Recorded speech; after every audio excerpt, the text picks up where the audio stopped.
The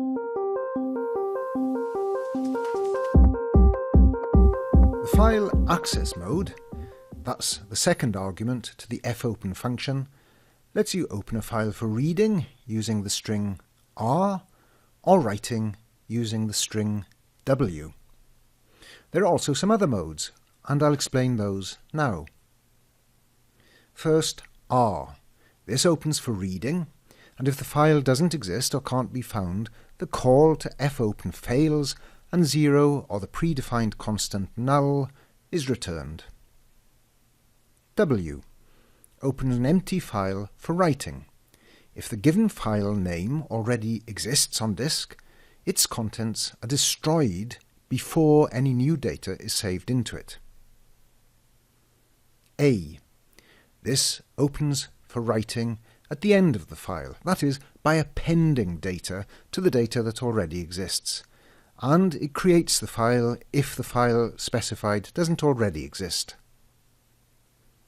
R+. This opens the file for both reading and writing, and the file has to exist. W+. This opens an empty file for both reading and writing. If the file exists, its contents are destroyed before any data is written back to it.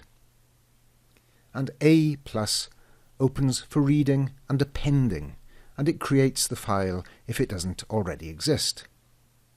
And when handling binary files, you need to add the character B to the modes that I've already mentioned, so that, for example, RB would be used instead of R, WB instead of W, and so on.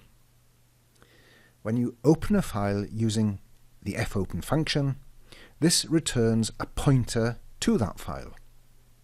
Now here in my code in 01_file_basics, I've assigned this pointer to the variable called fp, and you can see fp has been declared up here as a file pointer to file. Then you can use that pointer with various functions to open and close a file or read and write data to and from it. And if the file can't be opened, 0 or the predefined constant null is returned. In the next video I'll show a working example of opening and closing files to read and write some data.